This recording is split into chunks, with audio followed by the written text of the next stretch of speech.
উনি সফরে বেরিয়েছেন হাদিস কালেকশনের জন্য। প্রচন্ড শীতের রাত, উনি মাগরিবের নামাজ, এশারের নামাজ পড়ে একটা মসজিদে শুয়ে পড়লেন, আর শুয়ে শুয়ে হাদিস পড়তেছেন। কি পড়তেছেন? কথা বলেন। আর মনে মনে ভাবলেন রাতটা মসজিদে কাটায় দেই, ফজরের নামাজ পড়ে আবার বেরোবো। কিন্তু দারোয়ান এসে বলে মসজিদে থাকতে পারবেন না, ওঠেন। দারোয়ান আছে না, কথা কন। আহমদ ইবনে হাম্বল বললেন আমি শুধু রাতটা থাকতে চাই, আমি তো ফজরেরও মুসল্লি, ফজর নামাজ পড়বো তো এই মসজিদে, আমার থাকতে দাও। দারোয়ান তো দেয় না, কেন? মসজিদে থাকার জায়গা না, যান মিয়া। উনি যে আহমদ ইবনে হাম্বল এটা চিনে নাই, থাকতে দেয় না। কি করবে এখন? উনি কাঁথা গুছিয়ে হাদিসের কিতাব নিয়ে কাঁধের মধ্যে ব্যাগ নিয়ে মসজিদ থেকে বেরোয় গেলেন। কি আর করবেন, প্রচন্ড শীত, আর কাঁপতেছেন, বুড়ো মানুষ। পথিমধ্যে দেখলেন বাজার, বাজার একজন খাব্বাস, শাবুন খাব্বাস, যুবক রুটি বিক্রেতা। সে রুটি বিক্রি করে, চুলার মধ্যে রুটি সেকে। সে যে সালাম দিল আসসালামু আলাইকুম, যুবক বলে ওয়ালাইকুম আসসালাম। আহমদ ইবনে হাম্বল বলে যুবক আমার যাওয়ার জায়গা নেই, সফরে বেরিয়েছি, খুব শীতে কষ্ট পাচ্ছি, রাতে যদি তোমার এই চুলা থেকে একটু আগুন পোহাই কোনো সমস্যা? যুবক বলে না না সমস্যা না, আহলান ওয়া সাহলান, বসে আমতে আসেন আসেন, আপনি আগুন পোহাইলে আমার সমস্যা কি? সুবহানাল্লাহ পড়েন। আল্লাহ শুকরিয়া করে উনি বসলেন আর আগুন পোহাচ্ছেন। আর খেয়াল করলেন যুবক রুটি বানায় আর পরে আস্তাগফিরুল্লাহ, রুটির দলা বানায় পরে আস্তাগফিরুল্লাহ, খামির বানায় আর পরে আস্তাগফিরুল্লাহ, রুটি নিয়ে উনুনের ভিতরে চুলার ভিতরে সেকা দেয় আর পরে আস্তাগফিরুল্লাহ। দোকানদারের কাছে কেউ আসলেই সে রুটি দেয় আর পরে আস্তাগফিরুল্লাহ।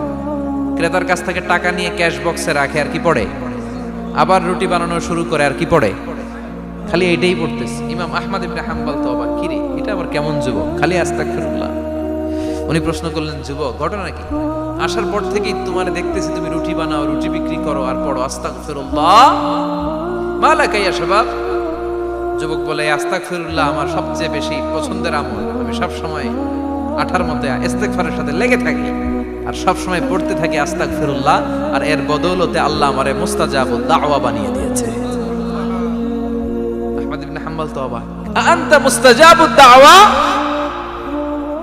তুমি মুস্তাজাবুদ দাওয়া, রুটিওয়ালা। আমি এত বছর হাদিস পড়াই, আমিও তো মুস্তাজাবুদ দাওয়া না, আর তুমি রুটি বেচো বাজারে, তুমি মুস্তাজাবুদ দাওয়া, তুমি দোয়া করলে সব কবুল হয়ে যায়। যুবক বলে নাম আনা মুস্তাজাবুদ দাওয়া, আমি আমার জীবনে যত দোয়া করেছি কবুল করে নিয়েছে কে? সব দোয়া কবুল করে নিয়েছে আল্লাহ, একটা দোয়া ছাড়া। কয়টা? আহমদ ইবনে হাম্বলের কৌতূহল, কিউরিয়াসিটি আরো বেড়ে গেল। কি? সব দোয়া কবুল হয়েছে, একটা দোয়া ছাড়া। মাযালিকা দুআ ইয়া শাব, কি সেই দোয়া? যুবক এবার বলতে শুরু করলো আমার জীবনে যে দোয়াটা আল্লাহ কবুল করে নাই সেটা হচ্ছে আমি আল্লাহর কাছে অনেক চেয়েছি, অনেক দোয়া করেছি যে আল্লাহ শুনেছি এই জামানার সবচেয়ে বড় মুহাদ্দিস, তার নাম নাকি ইমাম আহমদ ইবনে হাম্বল। আল্লাহ তোমার কাছে আমার চাওয়া আমি যেন এই ইমাম আহমদ ইবনে হাম্বলরে দেখে মরতে পারি, আমি যেন ইমাম আহমদ ইবনে হাম্বলের হাতে হাত রেখে মুসাফা করতে পারি আর তার কপালে একটা চুমু এঁকে দিতে পারি। আহমদ ইবনে হাম্বল আবেগপ্রবণ হয়ে গেলেন, চোখের পানি ছেড়ে দিলেন, বললেন যুবক তোমার এই দোয়াটাও কবুল হয়ে গিয়েছে। আহমদ ইবনে হাম্বলের দেখা আর সাক্ষাৎ পাওয়ার জন্য আহমদ ইবনে হাম্বলের বাড়িতে তোমার যাওয়ার দরকার নাই, আহমদ ইবনে হাম্বল তোমার দরবারে ছুটে এসেছে। আনা আহমদ ইবনে হাম্বল মুহাদ্দিসুদ দাহর, আমি নিজেই আহমদ ইবনে হাম্বল। যুবক চোখের পানি ছেড়ে দেয়, আহমদ ইবনে হাম্বল চোখের পানি ছেড়ে দেয়। যুবক চিৎকার মেরে ইমাম আহমদ ইবনে হাম্বলকে জড়িয়ে ধরে, হাতে হাত রেখে মুসাফা করে, কপালের মধ্যে চুমু খায় আর আল্লাহর শুকরিয়া করে বলে ও ইমাম, আসলে এই দোয়াটাও আল্লাহ আজকে কবুল করে নিল। বিশ্বাস হয়? সবসময় ইস্তেগফার করলে আপনার দোয়াগুলোর এইভাবে কবুল করে নিবে কে? এই পাঁচটা জিনিস পাবেন সবসময় যদি ইস্তেগফারের সাথে লেগে থাকেন। রাজি আছেন তো? এজন্য বিশ্বনবী সব সময় নামাজে সালাম ফিরানোর পরে পড়তেন আস্তাগফিরুল্লাহ। কি পড়তেন? 3 বার পড়তেন আস্তাগফিরুল্লাহ, আস্তাগফিরুল্লাহ, আস্তাগফিরুল্লাহ। পড়তে রাজি আছেন? ইস্তেগফারের অনেকগুলো আলফাজ আছে, সবচেয়ে ছোট ইস্তেগফার হচ্ছে এটা আস্তাগফিরুল্লাহ, আস্তাগফিরুল্লাহ। আরো আছে আস্তাগফিরুল্লাহ আল্লাযী লা ইলাহা ইল্লা হুয়াল হাইয়ুল কাইয়্যুম আতুবু ইলাইহি, বিশ্বনবী বলেন এই ইস্তেগফারটা যদি কেউ পড়ে, আত-তাওয়াল্লি মিন ইয়াউমিজ যাহাফ, যুদ্ধের ময়দান থেকে পালিয়ে আসা কবিরা গুনাহ। কি গুনাহ? কাফেরদের সাথে যুদ্ধ, আমি তাগড়া যুবক, তলোয়ার নিয়ে নেমেছি, আমার দেহের এক ফোঁটা রক্ত থাকা পর্যন্ত আমি যুদ্ধ চালিয়ে যাব, আমি ফিরে আসতে পারবো না, আইনটা কার? ফিরে আসলে কবিরা গুনাহ। বিশ্বনবী বলেন যুদ্ধের ময়দান থেকে ফিরে এসেছে এরকম কবিরা গুনাহ অবলম্বনকারীও যদি আস্তাগফিরুল্লাহ আল্লাযী লা ইলাহা ইল্লা হুয়াল হাইয়ুল কাইয়্যুম ওয়া আতুবু ইলাইহি পড়ে, ওই কবিরা গুনাহকারীকেও ক্ষমা করে দিবে কে? পড়তে রাজি আছেন তো? আবার সাইয়েদনা আবু বকর বললেন, ইয়া রাসূলুল্লাহ আল্লিমনি দুআআন আদউ বিহি ফি সালাতি, এমন দোয়া আপনি আমারে শিক্ষা দেন যে এই দোয়াটা আমি নামাজে পড়তে পারি।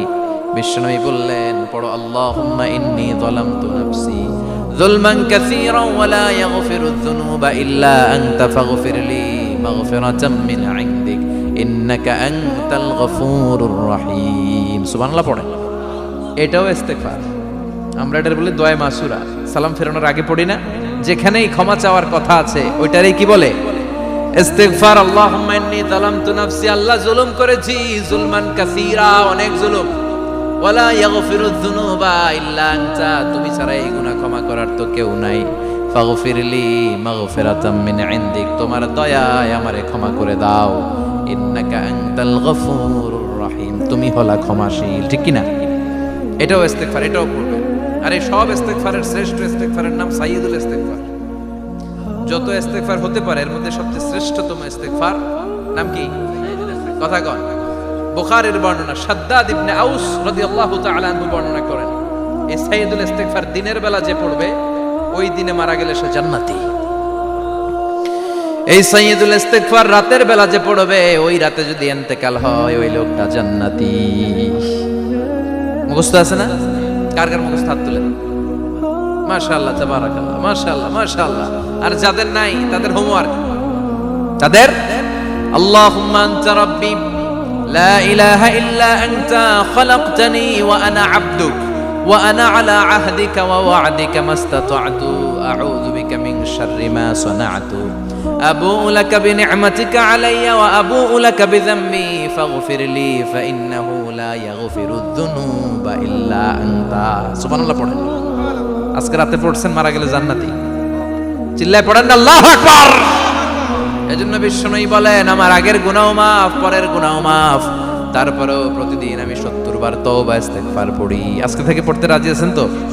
বেশি বেশি ইস্তেগফার পড়া যাবে না? একটু প্রাণ খুলে দিল খুলে আওয়াজ করে পড়েন তো আস্তাগফিরুল্লাহ। আর জোরে পড়েন আস্তাগফিরুল্লাহ।